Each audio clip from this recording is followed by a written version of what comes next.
Hello and welcome. I'm Jack Fink. You're watching Eye on Politics on CBS News, Dallas-Fort Worth. President Joe Biden delivered his State of the Union address this week. He emphasized the economy, and the speech turned tense and contentious at times when the president discussed the national debt. First, though, the economy. The president spoke about job growth and the 3.4% unemployment rate last month, a 50-year low. He also mentioned what surveys have shown as Americans' greatest concern, inflation. A CBS News poll found most people asked believe the president's policies have made inflation and gas prices worse. But we're better positioned than any country on earth right now. But we have more to do. But here at home, inflation is coming down. Here at home, gas prices are down $1.50 from their peak. Food inflation is coming down, not fast enough, but coming down. Inflation has fallen every month for the last 6 months, while take-home pay has gone up. The House chamber erupted when the president accused some Republican lawmakers of wanting to make cuts to Social Security and Medicare as a way to reduce the national debt, which now stands at $31.5 trillion. I'm not politely not naming them, but it's being proposed by some of you. Look, folks, the idea is that we're not going to be moved into being threatened to default on the debt if we don't respond. As we all apparently agree, Social Security and Medicare is off the books now, right? They're not to be stopped. All right.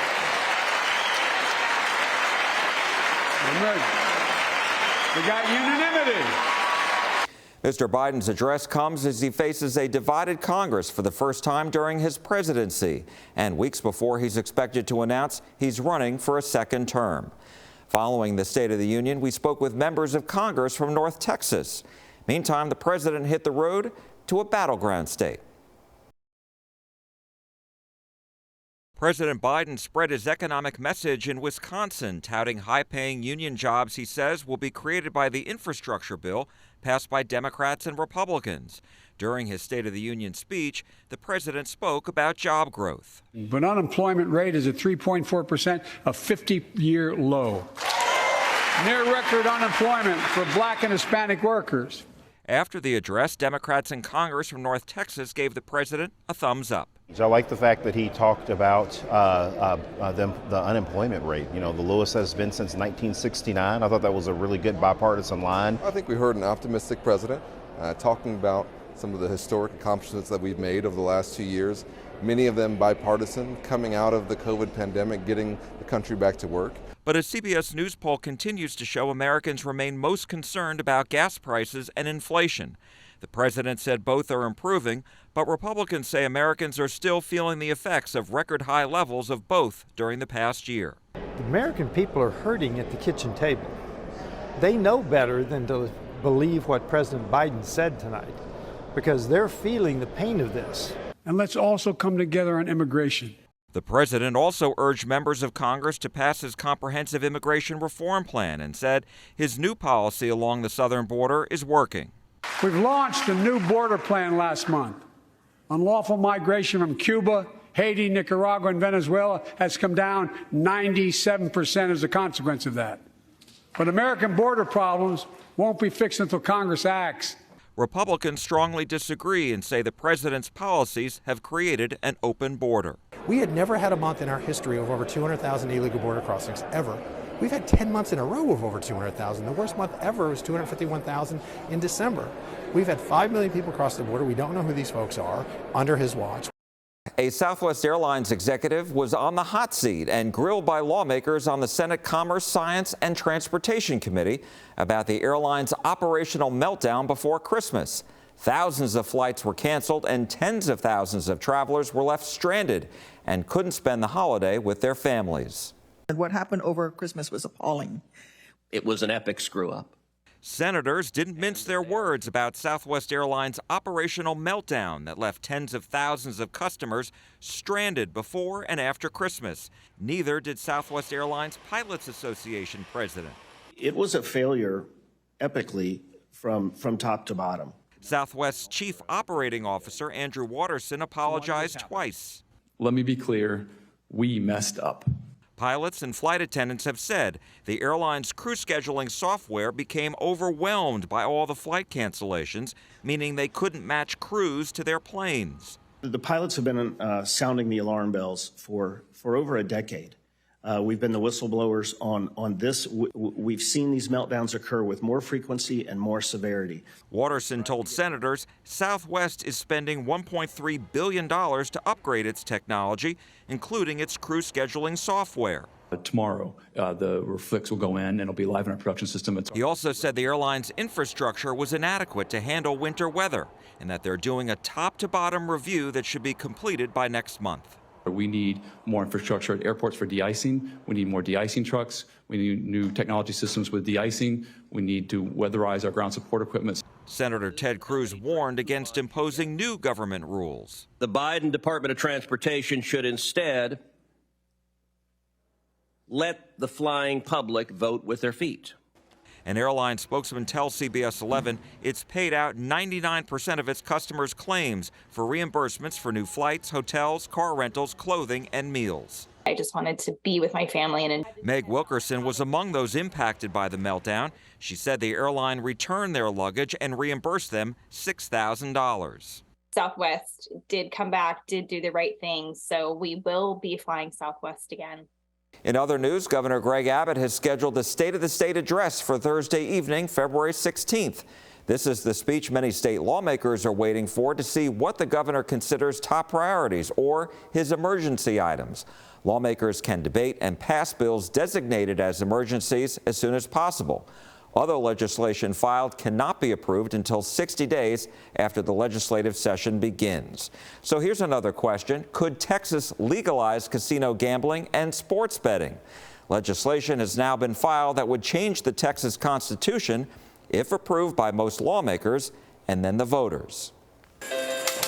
Texas could ultimately have 7 casino destination resorts, including 2 in the Dallas-Fort Worth area, under a new framework proposed by Republican State Representative Charlie Guerin of Fort Worth.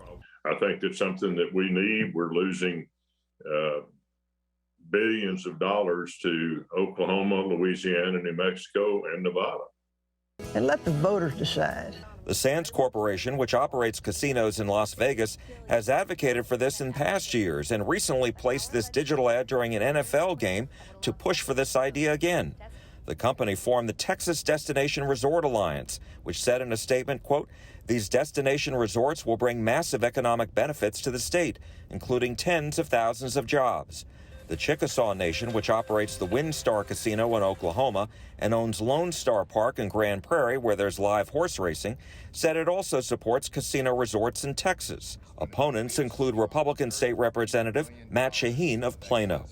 But nobody talks about the increased homelessness, domestic abuse, those types of issues that come with legalized gambling, and those are the concerns that I have. Guerin's legislation would also allow legalized sports betting. The Texas Constitution would have to change to make this a reality here in the Lone Star State. And to do that, 2/3 of each chamber of the legislature need to approve, and then voters need to give their okay. I'm 100% in favor of that. I think that it would be good on all fronts. I'm not into that, just gambling with people's lives. Guerin says he'd like this to go before the voters so that lawmakers know where Texans stand on the issue. Now, our conversations with Republican lawmakers who disagree over whether Texas should legalize casino gambling and sports betting. First, we'll hear from Representative Charlie Guerin of Fort Worth. Jack, I think the most important thing right now is to let the people of Texas decide if they want casino gambling and sports gambling in Texas. And that's what this HJR does. It puts it in front of the people in the form of a constitutional amendment to be decided next November. And I think it's important just to let the people decide. In the polling I've seen, 85% of the people that were polled want the opportunity to vote on this. That they're not necessarily for it, not necessarily against it, but they do want the opportunity to vote.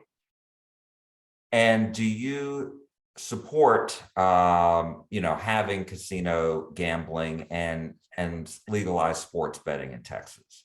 I do. I think that's something that we need. We're losing billions of dollars to Oklahoma, Louisiana, New Mexico, and Nevada. And the question is, before it can become something that voters decide, the legislature has to pass this. And I'm wondering, do you think these efforts in the past have failed? Do you think anything has changed this time?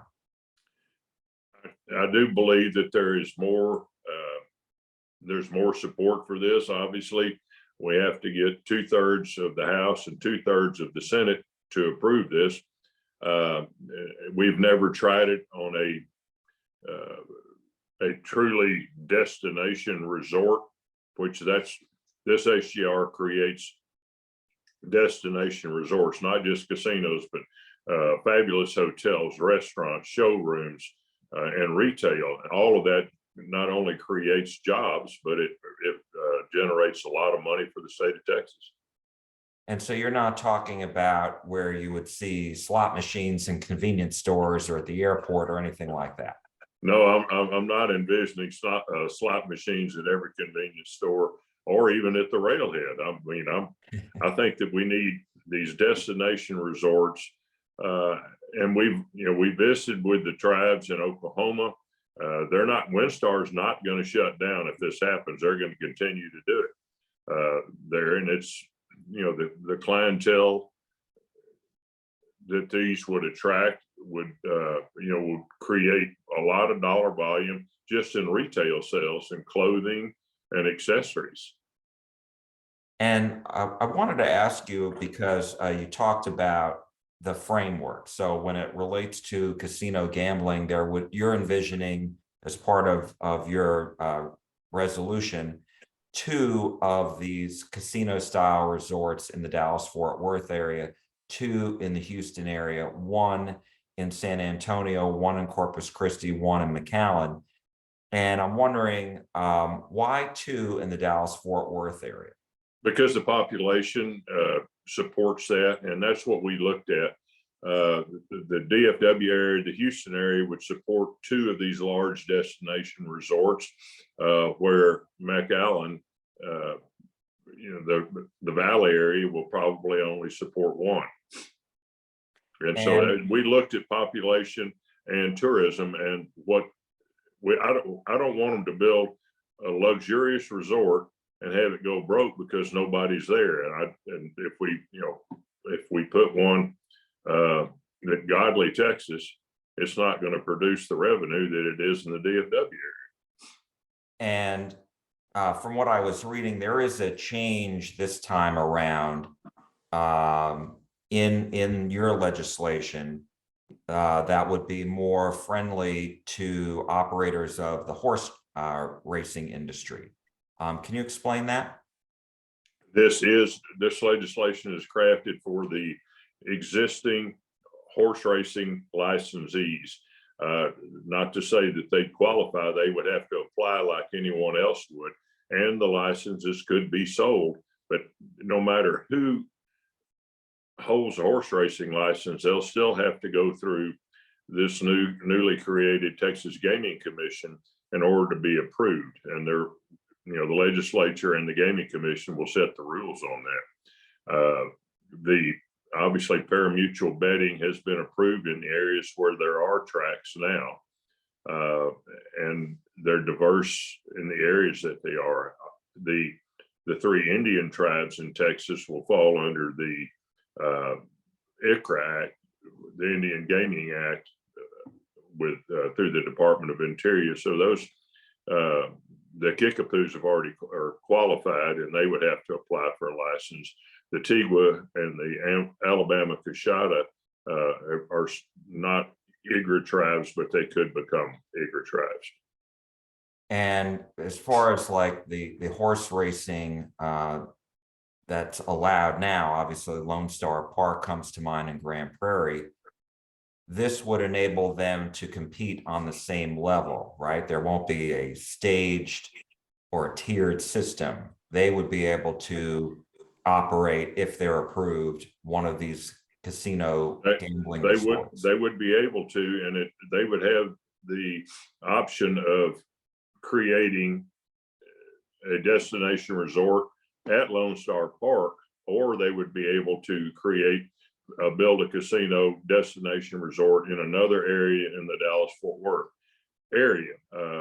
If they chose to do it at Lone Star Park, that would be the only one they could do. They couldn't do one at Lone Star and then do one in North Fort Worth. And as far as the specifics of how this would work, your resolution does not address that, right? Would there have to be a separate bill that delves into more of the specifics and how this would work? There would be.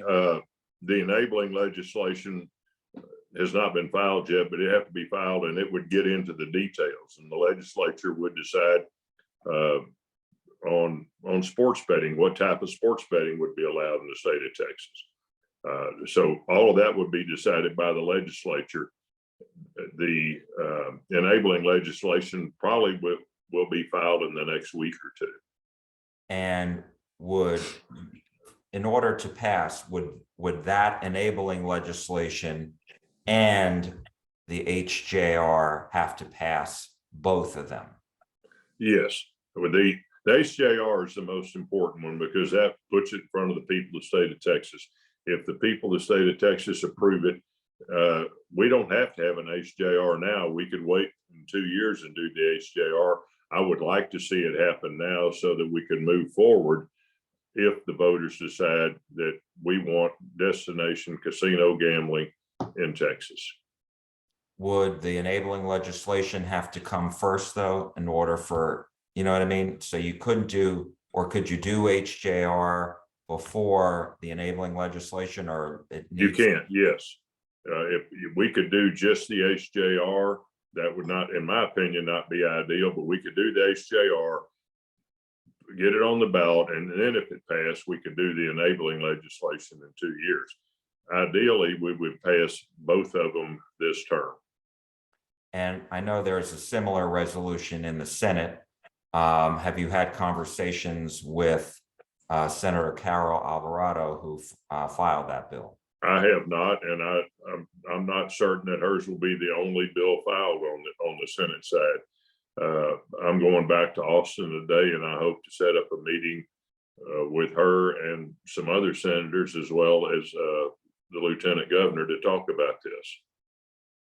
And I do want to ask you about that. But first, I want to ask you a little bit about the sports betting component. We've talked a lot about the casino gambling. How are you envisioning sports betting component? I'm not actually. You know, the Supreme Court has ruled that states other than Nevada can do it. There's a lot of options on the table, whether it would be whether it be brick and mortar casino only, or whether it would be mobile app. I'm not digging into that. That all would come in enabling legislation. This is just to authorize sports betting and casino gambling, and that's it. And you mentioned the lieutenant governor, and have you had conversations with the governor, the Speaker of the House, about where they are on support for casino gambling and legalizing sports betting? I plan to have those this week.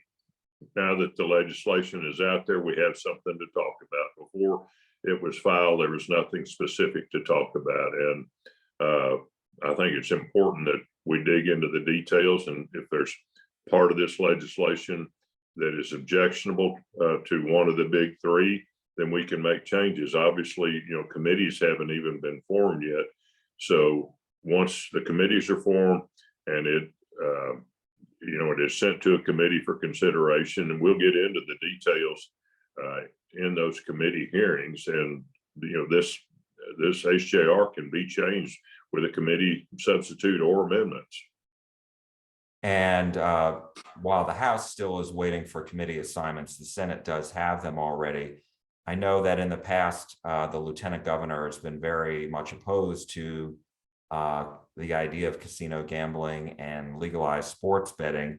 And some conservatives in the House still oppose that. What can you say to them, do you think, that would change their minds?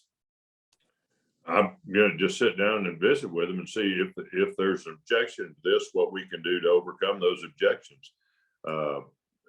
And I've had conversations with several senators and will continue to do so. There's obviously there are obviously people that are opposed to this, but there are also people in favor of it. And my job will be to first get this out of committee and then get 100 votes in the House. And if we can't get 100 votes, then we put it to bed. I'd still like to see it go in front of the people of Texas, and they either vote it up or vote it down. If they vote it down, we're done with this. If they vote it up, then we'll move forward. If we can't get it to the people of Texas, then we're just going to be bringing this up session after session after session. I think this is a way to put this to bed, yes or no. And my last question, you mentioned that you need 100, obviously, in the House because there are 150. There are 31 state senators. So how many would you need? You need 2/3 of the Senate. It's 21, I believe. Yeah. Okay. All right. Charlie Guerin, Republican State Representative of Fort Worth. Thank you so much for your time and discussing this. We appreciate it. Hey, Jack, I appreciate it. Just anytime, I'm happy to always be on with you. Now, Representative Matt Shaheen of Plano weighs in. Read some of the highlights of the proposed legislation. I have a real issue with it. I don't think Texans are being told the real story about legalizing gambling in the state of Texas. When we talk about the scenario of people losing the money that they need for everyday expenses, I'm really concerned about crime. If you look at other states that have legalized gambling or expanded gambling, you know, they were promised all these wonderful things about additional revenues and additional economic impact, but nobody talks about the increased homelessness, domestic abuse, those types of issues that come with legalized gambling. And those are the concerns that I have. And what reports, when you look at that, what reports, you know, from other states do you see specifically? Yeah, so we looked at all of the states that had either legalized gambling or expanded gambling. And back in 2021, when Texas was increasing funding for education, those states were actually cutting education dollars because all the promises about additional revenue, those types of things, really didn't come to fruition. So they ended up looking at states where they increased gambling, but were cutting things like education, where Texas doesn't have gambling, and we were actually increasing education funding. And then the additional crimes and those statistics are clearly available. You look at even like extreme examples of Atlantic City and the process that they went through, and of course the casinos were a significant failure. And I really don't want Texas to be another Atlantic City. And the people who support it point to, you mentioned, you know, the revenue that Texas is missing out as far as the neighboring states, Louisiana and Oklahoma. And so are you saying that there is no payoff? Well, here's the thing. Here's what the big challenge is going to be. We are sitting on $33 billion of excess revenues right now, $33 billion. And let me give you one example. You know, we were promised all these things when we legalized horse racing way back. Not a lot of people realize this, but we take taxpayer dollars and we now subsidize the horse racing industry to the tune of tens of millions of dollars. So again, you know, Texas is a great place to live. Our economy is thriving. We have so much opportunity and job growth. We're having a significant amount of increases in revenue. In the past 8 years, we've already increased revenues by $40 billion. Half of that went to education, by the way. So we're great economically. I know everybody's you know, selling this real rosy picture about gambling. The problem is, if we're going to talk about gambling, we need to talk about increases in crime. We need to talk about increases in domestic abuse. Let's talk about the realities of what come with gambling. And where do you see the level of support? Because I know the Speaker of the House, Dave Phelan, has reportedly expressed an openness as far as casino gambling is concerned. Perhaps the governor, I don't know about the lieutenant governor. The last thing I read, it seems like he said there was hasn't been any movement on this. So to change the state's constitution to even get it to the voters, 2/3 of the House, so 100 lawmakers would need to approve on this. And are those votes there, do you think? You know, I've talked to countless House members, I've talked to countless senators. I'm just not seeing a lot of excitement around this. And I think the speaker said it exactly right. I mean, the speaker said, look, he's open to it, but he also doesn't want a slot machine at every corner store. And that's an issue too. We're promised that that's not going to happen. But if you look at other states, look at California, for example, they have over 50 casinos now, when they were given the promises that, we weren't going to have like slot machines all over the state. And in fact, they had a referendum for legalized sports betting in California, and it was actually defeated substantially. I think when these states see the experience and what ends up resulting with gambling, and they see the increases in crime, domestic abuse, welfare, homelessness, all those types of things that come with gambling. Again, the gambling corporations don't want to talk about. The implications to the citizens are negative. And California, for example, just voted to not allow sports betting. And as far as the sports betting component here in Texas, I know former Governor Rick Perry has signed on and is supporting the effort based on what he said is it's already happening in Texas. Why not regulate it? Why not legalize it? Yeah, I mean, you can say the same thing about a lot of different issues. You can say the same thing about drug use. You can say the same things about prostitution. Look, Rick Perry is a good friend of mine, but I'm sure he wouldn't change his stance on the legalization of those items.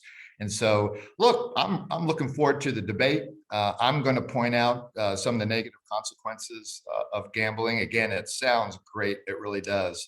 But again, think about the single mom who loses a month's salary and now can't afford formula for a little baby. What is she going to do? I can tell you the casino corporation's not going to be there for her. The state will have to step in. And you're talking about tens of thousands of people throughout the state of Texas every day that will be falling into those circumstances. Texas is better than that. And at this point, you don't see that becoming a reality. I really don't.